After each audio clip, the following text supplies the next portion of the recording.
Se retrouve pour un deuxième vlog. Alors, premier vlog, j'étais allé en nature, c'était avant-hier. Super sympa. Et je disais que je voulais reprendre en douceur les choses. Au final, ce week-end, j'ai dû faire beaucoup plus que je ne pensais parce que j'ai dû aider mon frère.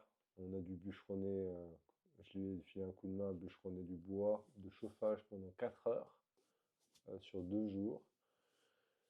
Et puis hier, j'ai dû faire d'autres travaux aussi à la maison. Donc au final, et en plus de ça, on est allé à l'escalade pour l'anniversaire de mon fils aîné, de mon fils cadet. Et donc tout réuni, même si j'ai fait que, entre guillemets, que 2 heures de sport, ce qui pour moi n'est pas non plus énorme, bah, ça fait beaucoup, parce qu'il y a tout le reste à côté. Ah, c'est le petit chat. Donc bref, bah, aujourd'hui, je vais faire quelque chose de plus doux, principalement des mouvements au sol. C'est-à-dire que je reprends vraiment l'idée du développement de l'enfant, qui ne vient pas de moi au passage, hein. Moi, je l'ai découvert grâce à la méthode MoveNat. Et c'est une idée qui est assez répandue dans l'univers du mouvement. Donc l'idée, ça va être, bah, c'est tout bête, mais ce que je suis en train de faire, c'est déjà le début. De commencer à bouger tout doucement. C'est quelque chose que j'ai du mal que j'ai eu beaucoup de mal à faire pendant longtemps, à accepter pendant longtemps. Et pourtant, c'est la base.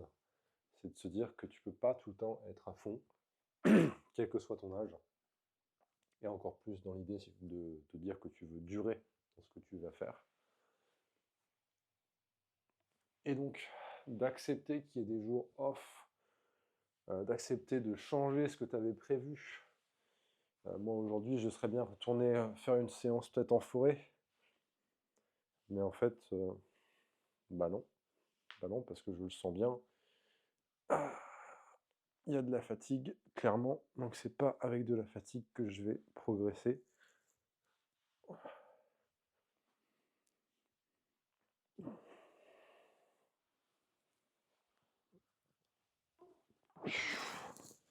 Alors, tu vois, il y a plein de mouvements possibles. Encore une fois, si tu es débutant, tous ces mouvements-là vont prendre du temps pour être appris.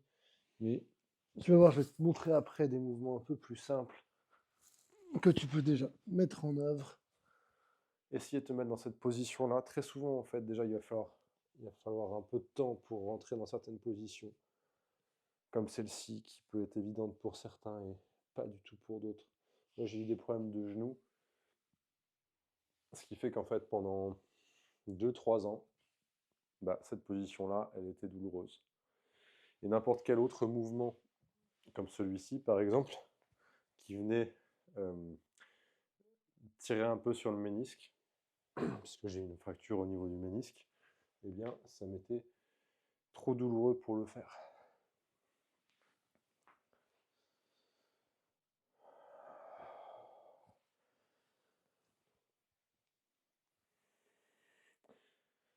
Le sol, c'est vraiment... moi, j'aime bien dire que le sol, c'est mon ami. Le sol, c'est quelque chose, c'est un incontournable. De fait, c'en est un quand on a tous passé par là. Ce que vous me voyez faire, vous l'avez tous fait. Quand vous aviez moins d'1 an, vous avez tous fait des mouvements comme ça.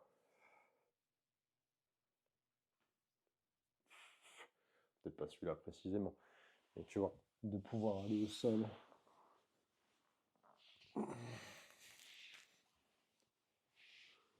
Ramper.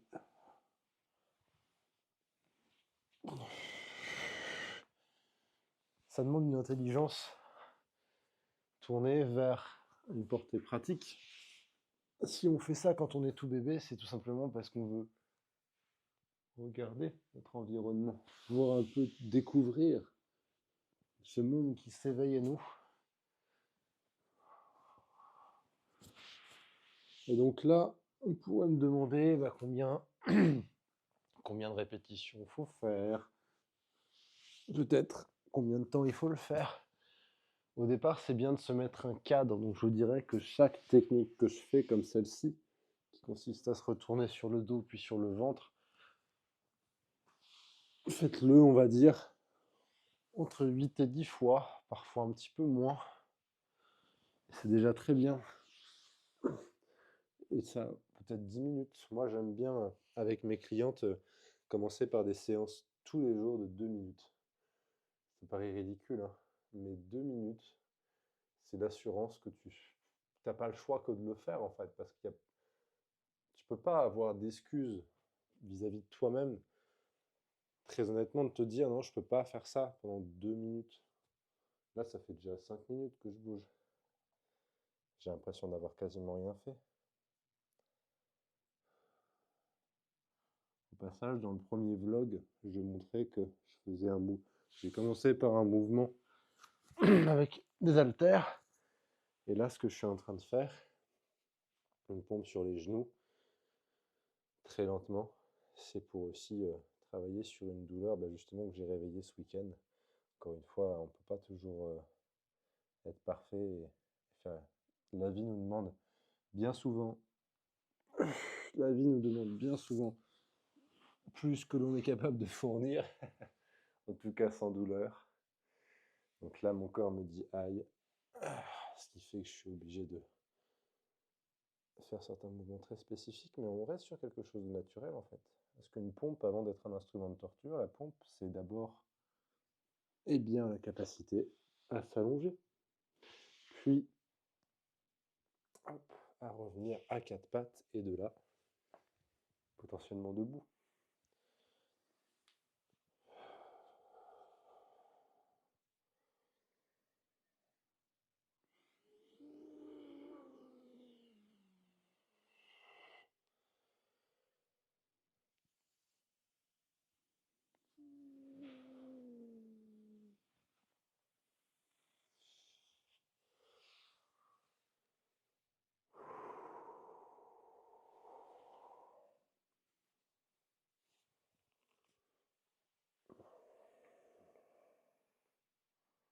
J'aime bien celui-là. Pareil, j'ai mis beaucoup de temps à y arriver. Alors ça, on peut imaginer que c'est le fait de passer en dessous d'un obstacle. Ça, pour les genoux, c'est pas évident du tout. Mais au contraire, c'est ce qui va d'ailleurs les renforcer.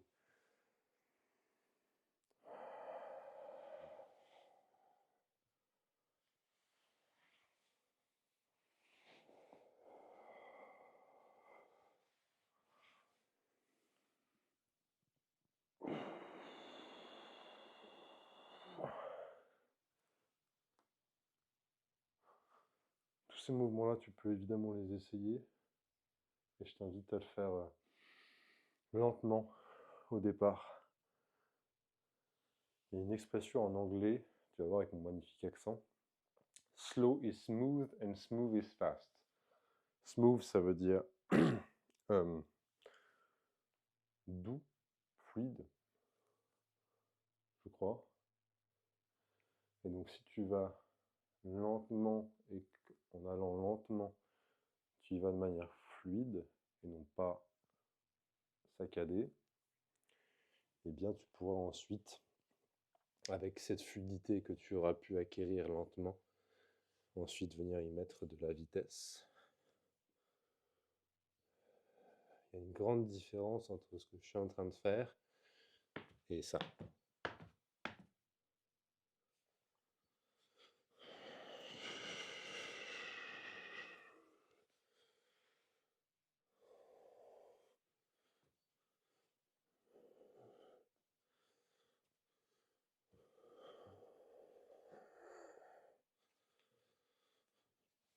Alors là, je m'amuse à travailler un peu sur la coordination.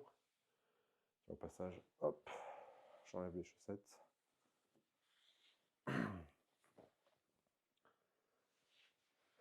Je vais m'amuser à faire du 4 pattes à l'amble. Tout d'un même côté, on déplace tout d'un même côté. Et ensuite, je vais changer de schéma moteur. D'ailleurs, hop, voilà, autre schéma moteur. L'autre schéma moteur, c'est quoi? C'est je déplace une main et la jambe opposée.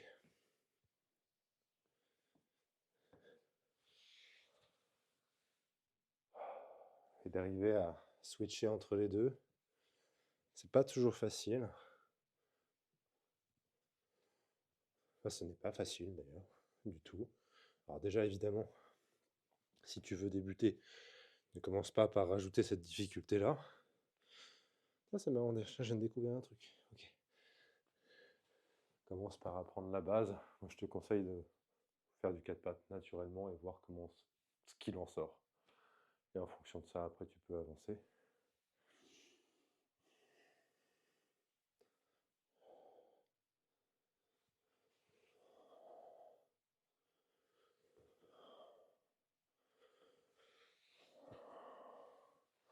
Donc, comme tu peux le voir, il y a beaucoup de mouvements possibles qui s'offrent à nous.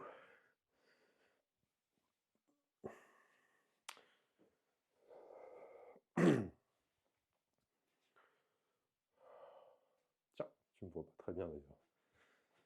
Je recule un tout petit peu.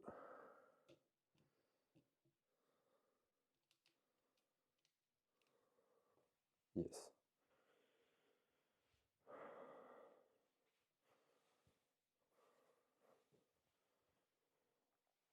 Alors là, tu vois, je viens rajouter par rapport à ce que j'ai fait tout à l'heure. Ça fonctionne beaucoup comme ça. C'est-à-dire partir d'une position, une partie de mouvement, et ensuite venir rajouter d'autres éléments qui, mis bout à bout, semblent s'intégrer parfaitement quand on les maîtrise correctement.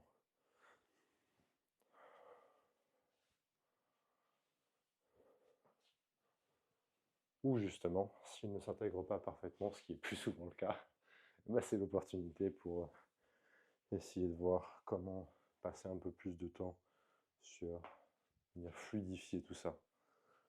Au départ, encore une fois, lentement. Une fois que tu sens que tu peux passer à l'étape suivante, là tu peux mettre un peu plus d'intensité, un peu plus de vitesse. Mais tout ça prend du temps. Et il n'y a pas de raccourci.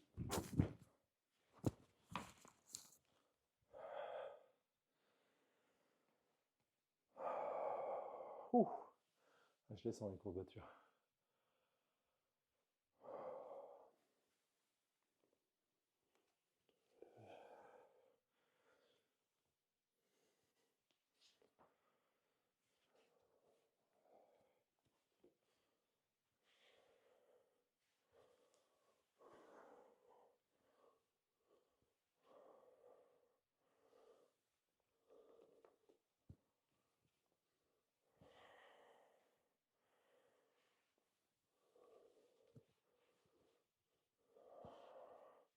Là, j'essaye de voir comment je peux économiser mon énergie en faisant moins de déplacements possible.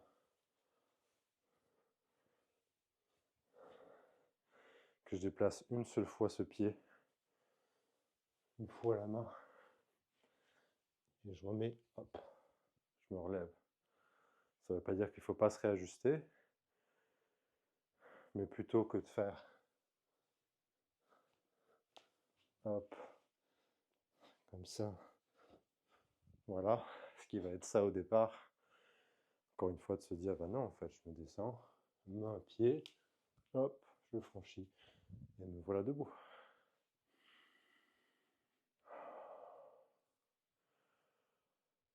Alors c'est important sur des jours comme ça de ne pas aller chercher trop d'intensité.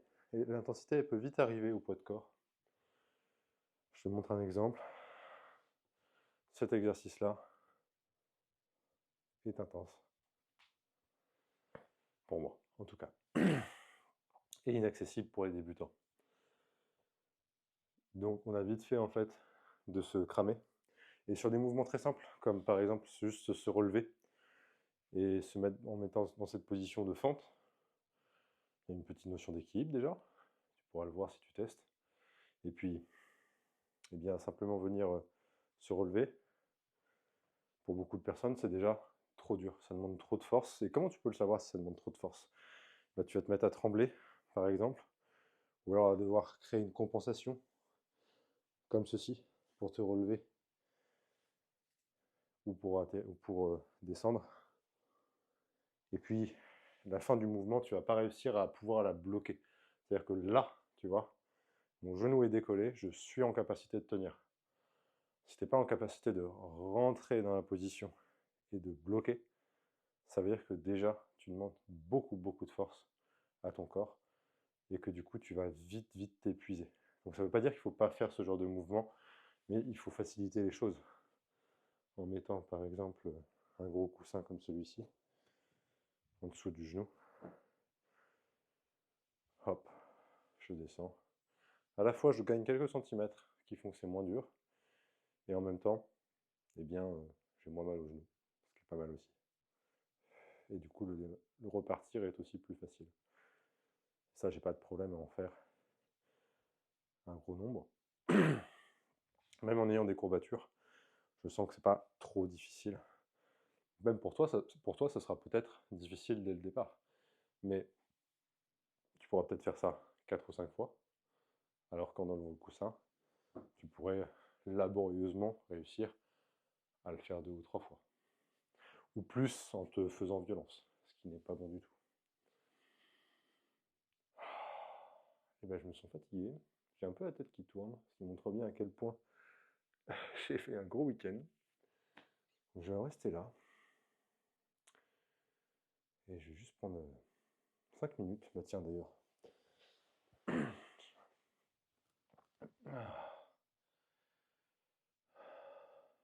C'est encore ce qu'il y a de mieux pour finir une séance.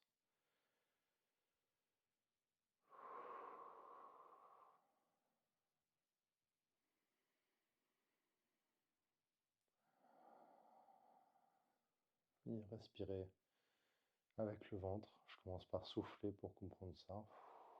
Le souffle, le ventre se rentre tout seul. J'inspire, le ventre gonfle. Et ainsi de suite.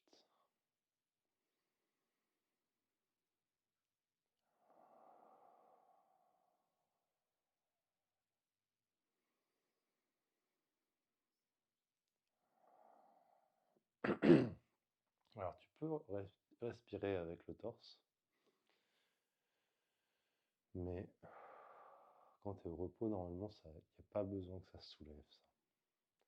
Vraiment, juste le ventre c'est juste le ventre qui doit se bouger au repos.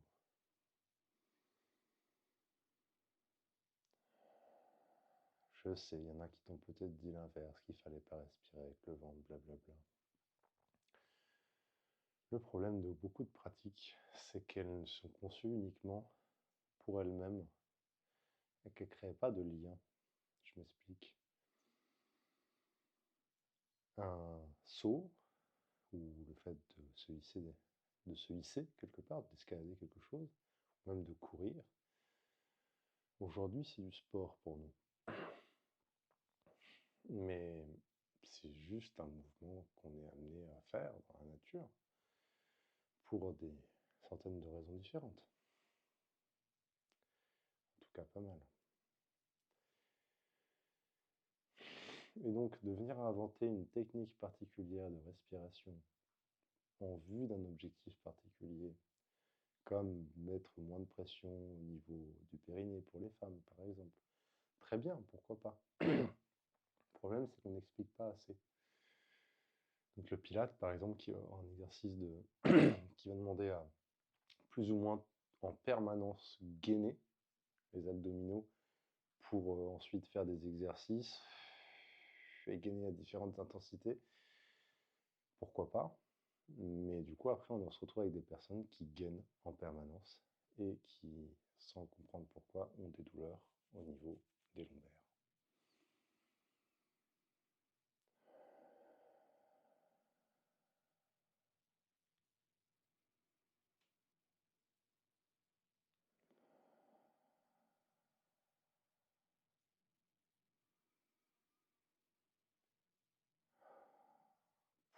Je m'endormirai. Allez. C'est pas mal pour aujourd'hui.